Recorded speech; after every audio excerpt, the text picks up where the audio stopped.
देखो जी, काका के पेट में दर्द है। दर्द 15 साल पहले उठे थे। आज तक डॉक्टर के कई बार लोग ले गया, पर बताइए याद को नहीं कि दर्द है कड़े।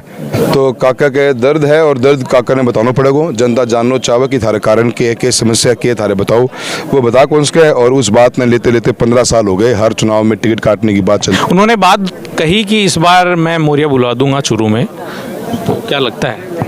तारानगर में भी तो बोले हैं, अभी तारानगर में बोले और चूरू में कंप्लीट तैयारी है। बस अपडेट का इंतजार करो 19 की बात। इस वक्त मेरे साथ में मौजूद हैं राहुल कसबा। जी हाँ, चूरू लोकसभा सीट जो हॉट सीट बन चुकी है और राहुल कसबा है वो भी राजस्थान में एक पॉपुलर चेहरा बन चुके हैं और वो जो भी कारण रहे हैं वो सारी बातें इनसे करेंगे, खुल कर के करेंगे। काका भतीजे की लड़ाई कहाँ तक पहुँच गई और क्यों ये हुआ, ऐसा हुआ है जो पूरा माहौल बना है काका भतीजे के बीच में, क्यों हुआ है? देखो जी, काका के पेट में दर्द है। दर्द 15 साल पहले उठे थे। आज तक डॉक्टर के कई बार लोग ले गया, पर बताइए याद को नहीं कि दर्द है कड़े। Are you comfortable? हिंदी में बोलूँ? ठीक है ना। तो काका के दर्द है और दर्द काका ने बताना पड़ेगा। जनता जानना चाहे कि थारे कारण के समस्या के थारे बताओ, वो बता कौन सा है। और उस बात में लेते लेते 15 साल हो गए। हर चुनाव में टिकट काटने की बात चलती है उनके द्वारा, उनके लोगों के द्वारा, और वो इस बार कामयाब भी हो गए। पूरे सिस्टम को उन्होंने अपने आप लूप होल्स जो थे उनको मैनेज कर लिया और कोई कामयाब रहे अपने उस मंशा के अंदर जो उनकी हमेशा नेगेटिव सोच ऑफ थॉट ऑफ पॉलिटिक्स रहती है। तो दर्द तो उन्हीं को बताना पड़ेगा। अगर वो नहीं बता पाएंगे तो जनता इस बार 19 तारीख को उनका इलाज कर देगी। 2-4 रोज़ पहले मैंने राजेंद्र राठौड़ जी का इंटरव्यू किया था, उसमें उन्होंने बात कही कि इस बार मैं मौर्य बुला दूंगा चूरू में, तो क्या लगता है? तारानगर में भी तो बोले हैं, अभी तारानगर में बोले और चूरू में कंप्लीट तैयारी है। बस अपडेट का इंतजार करो 19 की बाकी है। 19 तारीख को सब बाउंड पड़ जाएगा किसी को। देखिए, जिस सोच के साथ में वो पॉलिटिक्स कर रहे हैं आज की तारीख में यूथ उसको एक्सेप्ट करने को तैयार नहीं है। नेगेटिव पॉलिटिक्स है, कंस्ट्रक्टिव कुछ उसमें है नहीं। और सारा दिन कास्टिज्म और सारा दिन लोगों को डरा धमका के चश्मे में से ऊपर नीचे देखने से राजनीति चलती नहीं है।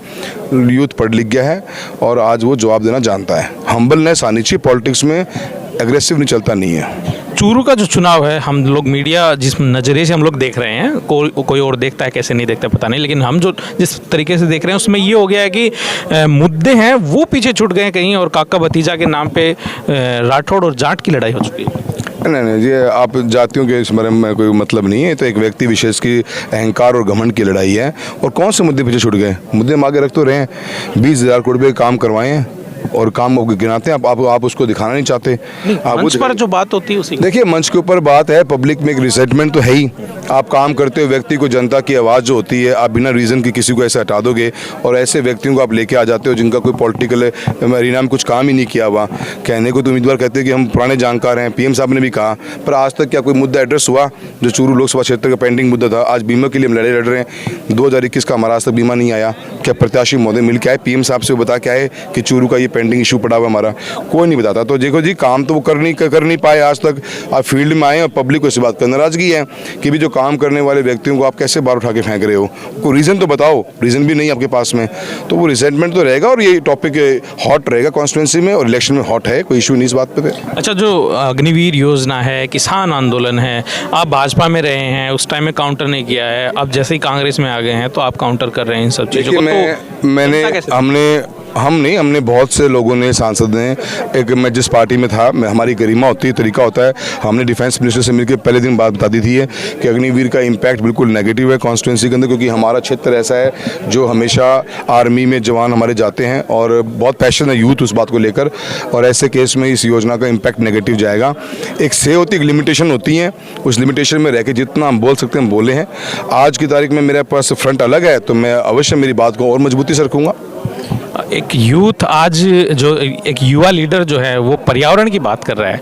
जनरली आपने एक बात सही कही थी कि आज की पॉलिटिक्स में और पर्यावरण की बातें हैं वो सामने बैठे लोग भी उसको सुनना नहीं चाहते हैं, लेकिन ये हकीकत है देश में कि यह बहुत बड़ा इफ़ेक्ट है जो कि हमारे पूरे जिस समाज को हम बात कर रहे हैं उसमें बहुत बड़ा परिवर्तन आने वाला है और उस तरफ नहीं देख रहे। तो क्या आपका आगे का प्लान है इस तरीके से? देखिए, बहुत सी चीज़ें ऐसी होती हैं जो पॉलिटिशियन को खुद को ही इन्वॉल्व होना पड़ता है।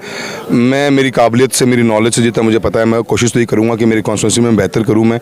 चाहे आज हम ग्लोबल वार्मिंग की बात करते हैं, चाहे आज हम ओसी की बात करते हैं, ऑर्गेनिक कंटेंट हमारी सॉइल में जा चुका है, ऑर्गेनिक कंटेंट बचा ही नहीं, हम 0.6 पे आ गए हैं और इसीलिए उसको हम कैसे प्रमोट करें। आज हमारे को बच्चों को स्कूल में पढ़ रहे हैं, हम क्यों सप्लीमेंट्स दे रहे हैं? बिकॉज न्यूट्रिशन वैल्यू खत्म हो चुकी है सॉइल की। आज हमें आयरन की, जिंक की हर चीज़ की टैबलेट देनी पड़ रही है बच्चों को। क्यों देनी पड़ रही है? क्योंकि जो फूड का इनपुट निकल के आ रहा है सॉइल से, वो सॉइल के अंदर ताकत नहीं बची, तो हमें अपना ओसी भी बचाना है। पर ये इश्यूज़ क्या है कि पब्लिक एट लार्ज में इतने सिंसियरली नहीं लिए जाते, पर एज एक जिम्मेदार पॉलिटिशियन के नाते हमारा फर्ज बनता है कि उसको हम आगे बढ़ाएं। जैसे वर्ल्ड बैंक का एक कॉन्सेप्ट था कि अगर आप अपनी ओसी इंप्रूव करते हो तो पर किसान को हम 5,000 रुपये सालाना देंगे, 500 to 5,000 रुपये देंगे, and they are monitoring through GPS। Concept है, लाते हैं, कोशिश करते हैं एक पैरेलल। तभी मैं कहा कि MP का पोर्टफोलियो बहुत बड़ा है, उसको समझना बहुत अलग चीज़ है। उसके लिए एक राइट माइंडसेट चाहिए, राइट एजुकेशन भी चाहिए, राइट नॉलेज भी चाहिए। तो कुछ चीज़ें ऐसी हैं जो पब्लिक डोमेन में शायद नए भी हों, पर हमारा तो फ़र्ज़ बनता है इसको हम आगे प्रमोट करें। चूरू के लिए आपके 3 बड़े मुद्दे कौन से होंगे? सबसे पहले मैं बताया था 35 मुद्दे हैं मेरे पास, 35 मंत्रालय हैं, हर मंत्रालय से कुछ ना कुछ लेके आएंगे, पहले भी लेके आए, आगे भी लेके आएंगे। तो ये थे राहुल कसबा हमारे साथ में, और बेबाकी से अपनी बात रखे। और उसके बाद में अब आपको बता दें कि आज ही राजेंद्र राठौड़ की भी, जहां इनकी पिलानी में सभा हो रही है, उसी के बगल में राजेंद्र राठौड़ की भी सभा हो रही है। और राहुल कसबा है वो अपने इलेक्शन मीटिंग के लिए, और यहाँ पर जो है चूरू ज़िले के काफ़ी लोग पिलानी में रहते हैं, तो वोट की अपील करने यहाँ पहुँचे हैं।